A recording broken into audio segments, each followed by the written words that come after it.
I am sorry guys, इतनी दिनों से वीडियो नहीं आ पा रही थी, पर अब मैं कोशिश करूंगी रेगुलर या फिर हफ्ते में डाल दूं। क्यों नहीं आ पा रही थी? बिकॉज मैं अभी 11th में आई हूँ और मैंने स्ट्रीम सिलेक्शन करा, इसमें मेरी माथा पर्ची इतनी हो गई कि मैं वीडियो ही एक्सप्लेन नहीं कर पाई इस वजह से। तो सॉरी उसके लिए। पर अगर आप जानना चाहते हो ऐसा क्या हो गया मैं नहीं कर पा रही, तो कमेंट में डालो, मैं उस पर भी एक प्रॉपर वीडियो बनाकर डाल दूंगी अगर चाहो तो, वरना से स्किप कर सकते हैं। दूसरी चीज़, मेरे को एक क्यूट सब्सक्राइबर ने कमेंट में बताया था कि the villainess reverse the hourglass वाली जो मांगा मैं अब तक कंटिन्यू कर रही थी, वो ऑलरेडी किसी ने यूट्यूब पे the villainess turn the hourglass के नाम से एक्सप्लेन करी हुई है, या फिर कुछ ऐसे ही नाम से एक्सप्लेन्ड है, तो आप वहाँ पे देख सकते हो। पर अगर आप चाहते हो मेरी वॉइस में ही देख रहा हो तो आप मुझे कमेंट में बता सकते हो, मैं इसे अपनी वॉइस में ही कर दूंगी। और आज जो हम मांगा एक्सप्लेन कर रहे हैं उसे तो हम कंटिन्यू करेंगे ही, पर अगर आप अपनी साइड से कोई मांगा चाहते हो जो मैं एक्सप्लेन करूँ अपनी वॉइस में, तो आप वो मांगा भी कमेंट में लिख सकते हो, जिसमें ज़्यादा लाइक होंगे या फिर जो सबसे ज़्यादा बार लिखी होगी मैं उसे एक्सप्लेन कर दूंगी। ठीक है, तो आज हम करने वाले हैं the royal lady with the lamp का चैप्टर फर्स्ट ही। जो हमने पहले एक्सप्लेन करा था मैंने, वो 0 चैप्टर था और उस 0 चैप्टर में क्लियरली कुछ नहीं बताया गया था। ये चैप्टर 1 है जिसमें आपको डिटेलिंग के साथ सब कुछ बताया जाएगा। तो अब हम स्टार्ट करते हैं आज की वीडियो। तो लेट्स स्टार्टेड। हमें फर्स्ट सीन में दिखाया जाता है एक आदमी खून से लथपथ ज़मीन पर पड़ा होता है और तभी एक जना कहता है इसे कोई बचाओ, इसकी ब्लड वेसल्स में से बहुत ज़्यादा खून बह रहा है, इसे हम कैसे बचाएंगे, इस वक्त ये बेहोश है।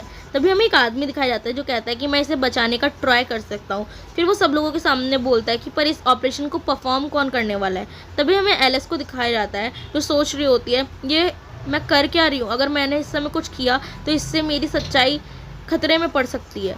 तभी हमें दिखाया जाता है आर्या कहती है पर अगर मैंने इसे नहीं बचाया तो ये थोड़ी देर में मर जाएगा, अब मैं क्या करूँ। वो सोचने लगती है, फिर वो एक डिसीजन लेती है, ऑल राइट अब मैं अपने आप को इस वक्त सेक्रीफाइस करूँगी। और फिर वो हाथ ऊपर करके कहती है कि मैं इसे बचाऊंगी, मैं इस ऑपरेशन को परफॉर्म करूंगी। सब लोग उसे देखकर शॉक्ड हो जाते हैं। तभी हमें नेक्स्ट सीन में दिखाया जाता है हमारी एलिस कहती है कि एक डॉक्टर का काम ही तो है किसी सिक और इंजर्ड पीपल का जान बचाना, अगर मैं ये नहीं करूँगी तो मैं किस काम की डॉक्टर। तभी हमारा चैप्टर मेनली स्टार्ट होता है।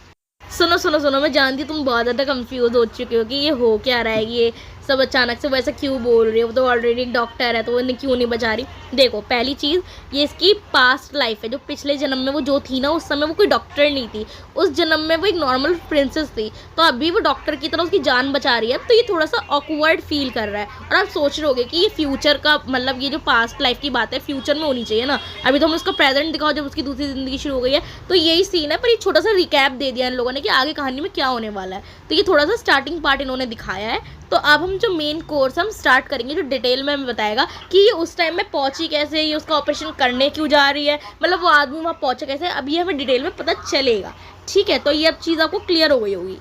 अब हमें प्रेजेंट टाइम ईयर दिखाया जाता है 2018। कोई कह रहा होता है कि एमरजेंसी एमरजेंसी, तभी हमें दिखाया जाता है कि एक एयर हॉस्टेस कहती है कि अटेंशन पैसेंजर्स, इस प्लेन की जो प्रॉब्लम हो चुकी है इंजन में थोड़ी सी, इसलिए हम अपना जो रूट है वो चेंज कर रहे हैं।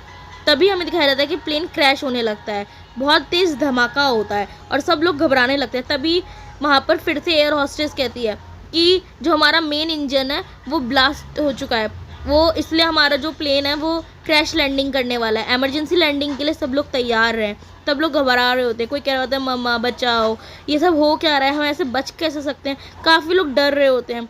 उसमें से हमारी होती है एलिस। जी हाँ, एलिस भी उसी प्लेन में थी।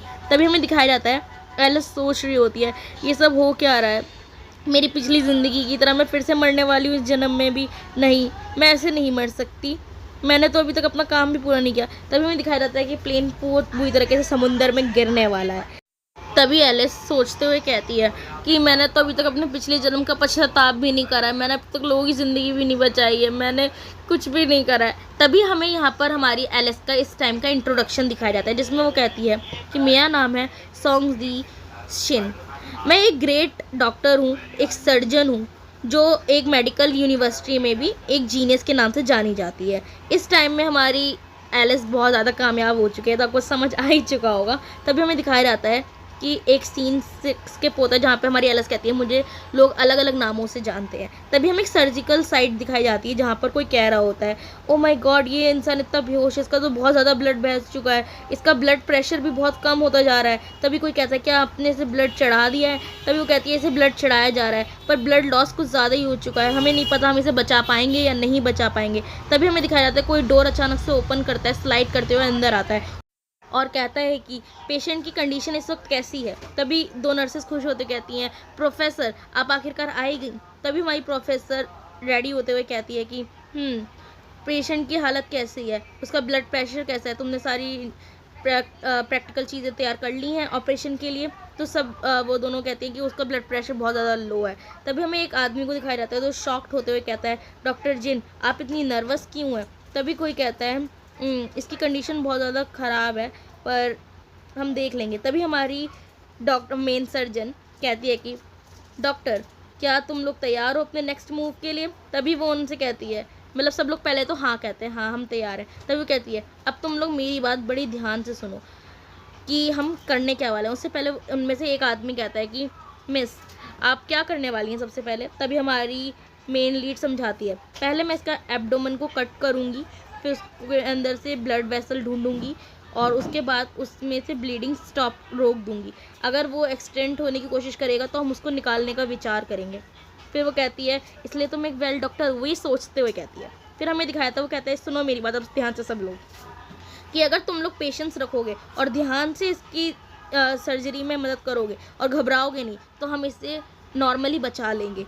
तो सभी कहते हैं कि तभी वो कहती है तुम समझ गए चीखते हुए। तो सब कहते हैं हाँ हम समझ गए। तभी वो कहती है स्कैपल दो। हमारी मेन लीड को जैसे ही एक स्टूडेंट स्कैपल देता है तो वो उसके बाद उसका एब्डोमेन को कट करती है। एब्डोमेन को कट करते हुए सोच रही होती है मैं अपने वर्क में बहुत ज़्यादा अच्छी तो हो ही चुकी हूँ पर धीरे धीरे देखते हैं अब क्या होगा। इसलिए वो एक सेंटेंस बोलती है living work I hard to save people's life to make up for my crimes in my previous life. मैंने अपनी ज़िंदगी में इतने काम करे थे ख़राब पर इस ज़िंदगी में मैं उन सारे क्राइम्स का पश्चाताप करूँगी। इस तरीके से वो समझाने की कोशिश कर रही होती है। फिर हमें दिखाया जाता है वो प्लेन वाला सीन आता है जहाँ पे हमारी मेन लीड बैठी होती है और रो रही होती है। कहती है ये मेरी ज़िंदगी का ये वो रिज़ल्ट है जो मैंने पिछली ज़िंदगी से लिया था, शायद मेरे कर्मों की सज़ा मुझे फिर से मर के ही मिलेगी। तभी दिखाती है मैं चाहती थी कि अपनी ज़िंदगी में अपने उन क्राइम्स का पश्चाताप कर लूँ पर अब ज़िंदगी को जो मंजूर है तो वो है ही। फिर हमें दिखाया जाता है वो कहती है बट इस समय इतने साल बाद 100 ऑफ ईयर्स के बाद ये डिफरेंट टाइम और डिफरेंट प्लेस था जहाँ पे मैं अपनी ज़िंदगी को एक अलग तरीके से जी सकती थी। फिर हमें दिखाया जाता है कि एक पैलेस को और जहाँ पे कोई कह रहा होता है एलिस दी रोलैंड।